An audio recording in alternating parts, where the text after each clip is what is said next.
The story of Pragmata and its eventual shocking success is a strange and hopeful tale of a game company and a development team breaking every norm in the video game industry as it is today. Pragmata first came onto the scene in the summer of 2020, a good 6 years ago, and was revealed alongside the PlayStation 5 of all things. So we're talking the very start of this current generation of video game consoles. Now at the time, what made Pragmata somewhat noteworthy was the fact that it was indeed a new and original game, a new IP or intellectual property as we in the games industry are always hungry for. It was a sci-fi game about a random astronaut that meets a young girl who seems to have some sort of powers, and in the trailer, they're trying to escape a really cool looking space station. It was a cool and eye-catching reveal that left a really cool first impression, and the game was slated to come out in 2022, a good 2 years after the reveal, which, as we all know, is not how the story for this game particularly ended. Which kind of brings us to the first thing that Capcom, as the publisher and parent company of the game, did in order to have this game become what it did. It's something that's even rarer than a new IP being made in the games industry. It's something that even Sony, with their lauded group of first-party studios, can't seem to do anymore. What Pragmata got, which was definitely the thing that I think was key to its success, was time, and lots of it. Oh yeah, despite being originally slated for 2022, the game came out this very year in 2026. That's a good 4 years after the original release date. And given that the visuals of the trailer are really close to what we got in the final game, the game had likely been worked on for quite a bit of time before it was even announced. So this is a game that likely had around 6 to maybe 7 to 8 years of development time. Now, I get it. I'm belaboring the point a little bit here, but this thing is just something that doesn't happen. Most publishers and game companies will push out a game once it's past a certain threshold of time and, more importantly, budget. It doesn't matter how big the game is, it doesn't matter how much is riding on it. Given the astronomical high budgets and the cost required to make AAA games these days, games go out regardless of whether they're truly at a stage of done and readiness, and do often kneecap themselves in the process. But see, Pragmata wasn't just pushed out at its initial release date, and instead, its development team was given years to fine-tune and prep the game for primetime. The game needed time to coalesce and really nail down its gameplay loop in particular. In fact, in an interview with The Gamer, the game's director openly mentioned the development issues and the major cause for the delays being the game's dual shooting and puzzle hacking gameplay loop. So yeah, the unique and somewhat strange gameplay formula that ultimately made the game such a hit with its players was something that needed a lot of finesse and balancing, about 6 years worth. And it's worth noting that there's tons of games with long development cycles that end up failing. It's clear that the project management and the quality control at Capcom as a whole is what ultimately kept the game afloat and was able to make it be as good as it was. Some projects just need time and investment, and it takes a real understanding and a sense of how games are made that ultimately leads to success stories like this. But wait, how can Capcom afford to do this, you ask? I mean, Capcom is a publicly traded company with shareholders and all the general constraints that every other game company has. So how does Capcom do it when everybody else doesn't? Well, it comes down to 3 things, and while this isn't a Capcom-specific video, I do think it's worth acknowledging these points really quickly. Number 1, Capcom studios exist in Japan, where the cost of living, and therefore the cost of labor, is a lot cheaper than a lot of Western studios. Number 2, a high tide raises all boats. What I mean by this is that Capcom's meteoric success with Monster Hunter, Street Fighter, and Resident Evil gives them the cash and the confidence to be able to make more long-term risky bets. And number 3, the fact that Capcom has gone for a team-driven development approach, according to its president and COO, Haruhiro Sugimoto. Sugimoto mentioned in an interview with Famitsu that Capcom has shifted from an auteur-driven development approach to a team-driven development approach. It's an interesting idea, and while I can't say I agree with Sugimoto here, what he's saying is that the series and the IPs that Capcom makes are not reliant on specific visionaries like they were in the past. The notable examples being directors like Shinji Mikami, Hideki Kamiya, etc. Now, I personally still see a lot of visionaries in Capcom's biggest games, so whatever allows their leadership and their execs to sleep well at night and invest properly in the health of their games and franchises works for me too. Okay, so we've covered the crazy investment, the time, and the belief that Capcom had for this game. But, as I just said a bit ago, that doesn't guarantee an exceptional game like Pragmata. There's also the extremely arduous and hard work that goes into the development of the game by the developers making it. So what did they do so darn well? Well, after playing the game myself, on stream, and getting through it all, I think the best way I can explain what makes Pragmata so great is that it's very much like another recent surprise success. The game is very much like Stellar Blade. Yeah, I know what you're thinking. Stellar Blade? The hack and slash Souls-like-ish action game? What does that have to do with the third-person puzzle shooter that we have here? Well, I really just have 2 words for you on this thing here, and they are PlayStation 2. Yep. Stellar Blade and Pragmata are very similar in that they both channel the spirit and the success of the PlayStation 2 era and even the early PlayStation 3 era of video games. I talked about this a lot in the Stellar Blade video that I did on this channel, so we won't rehash what made the PS2 era of games so special. But when it comes to Pragmata, what's important here is how it feels like a modern incarnation of a PS2 game. The focus here is on playing through a heartwarming, fun sci-fi adventure, where fun combat encounters that use the game's core systems of shooting and hacking puzzle mechanics are beautifully balanced with a simple but emotionally strong story. This is the perfect marriage of storytelling and gameplay, each working in tandem to create a really playable video game experience. On the gameplay side, the most important thing here is that the core foundation of Pragmata's unique mix of shooting and hacking not only works, but is built upon throughout the entire game experience. You start off fairly simple, with a basic gun and a simple system of hacking using the face buttons on your controller to navigate through a path towards hacking your robot enemies.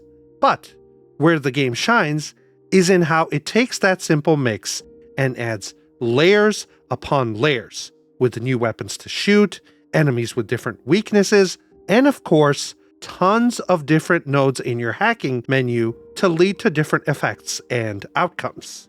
By the end of the game, what seemed like a fairly arduous and mind-numbing process of both shooting and hacking not only becomes second nature, but you find yourself going for very specific nodes while you're hacking to weaken enemies and then deliver devastating critical attacks, shoot their weak points, all while you dodge the enemy's rather aggressive attacks and are kept on your toes.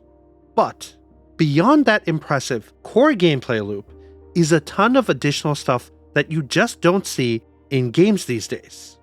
There's a ton of enemy variety, there's new locations and scenarios that appear at a rapid pace, and there's also a ton of unique level-specific mechanics and ideas that make everything feel fresh and new no matter where you are in the game's story. There's platforming in this game that doesn't overstay its welcome, but adds to the navigation, traversal, and the combat. Even more importantly, there's stuff to collect. There's backtracking to old areas to find new things and secrets that can lead to cool upgrades, and, much like Stellar Blade, there's unlockable costumes in the game that are just in the game. No microtransactions or DLC purchases required. Added to that is some of the more modern stuff that's thrown into the mix. There's a hub area or base, which is upgraded and expanded upon throughout the game. While each level gives you more upgrades and things to use in battle, there's also collectible Earth memories that you can display to get some nice dialogue and character moments between the two characters in Hugh and Diana. This base area is also where you can read up on enemies, check all your lore pickups, and even do some VR training style missions to unlock even more upgrade materials and the coin currency that unlocks various things on a sort of bingo board that you can progress to get other upgrades. The sheer amount of stuff to find, unlock, and gather is honestly staggering, and it's all in the game itself. And it's here that Pragmata effectively marries the fun elements of exploration, collecting, and combat with modern sensibilities like an in-game map, a checklist of stuff to be found in each area, and the ability to constantly fast travel between the hub world and any level of the game. And all of this makes it feel both nostalgic, but also new and easy to reason with and deal with. Now, it's also worth noting and pointing out that despite all this stuff packed into the game itself runs for about 12 to 15 hours, with an additional 5 or so hours for the extra post-game content. Some people may say that that is short, but honestly, that too is something that I wish more games would dare to do, and would relearn from the PS2 era.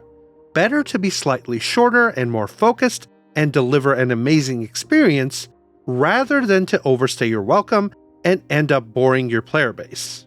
And another reason why I think the length of the game actually helps it is in how the game's production values are able to hit a AAA level. The game matches some of the best AAA games in terms of graphics, visuals, and just general art and sound design. Great music, gorgeous sci-fi levels, and excellent voice acting and motion performance are all there and hit all the right notes. Which brings us to the way the game handles its story. Again, this is another thing that was just so common in the PlayStation 2 era. The game uses its gameplay to reinforce major story beats of the game, with cutscenes used when they make sense and not taking control away from the player all the time. This is something that we saw in the early PS3 era as well, but it's the little moments, like Diana and Hugh talking as you backtrack through old areas as you're exploring, or in how the collectibles that you gather, the Earth memories, prompt cute little dialogue trees at the base that link the story to the gameplay in a very direct way. And when the cutscenes are used, they are really cinematic and use the voice and motion capture and the acting required in all of that to great effect. There's a solid story here that's been properly laid out with really well-written characters. The game's core premise is that Hugh, a space station engineer, is stuck on the moon's newly built space station with a bunch of killer robots alongside a newly befriended android child in Diana, and they're both looking to get back home down to Earth.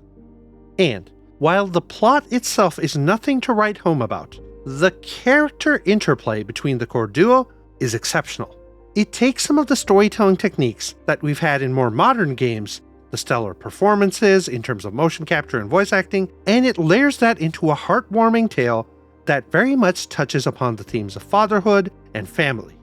And really, it's this theme of parental bonds that really sets this game apart. It does what games like The Last of Us seem to do with much longer and more involved cinematic storytelling and cutscenes. Yet, Pragmata, with just solid character work and a pretty lean, somewhat predictable plot, does the whole dad and his daughter thing extremely well and effectively. And with Diana, the game really nails how likable and curious and well-behaved an 8 to 9-year-old kid could be. To that point, even though you can see some of the game's more standard twists coming from a mile away, there's an emotional core to the game's story that hits in the moments where it matters, and will likely have you smiling or shedding a tear or two. And in case we forget, most of these big, emotional moments are punctuated by exciting, playable set-piece moments and boss encounters. So yeah, Pragmata is a slick, fun, emotional romp, and it rarely overstays its welcome. Sure, some of the training missions near the end can be a bit too hard and require some dedication to beat, and there's some boss battles at the end that feel like they're a bit too out of place in this game. But even those issues feel like charming warts in an otherwise really fun and original game.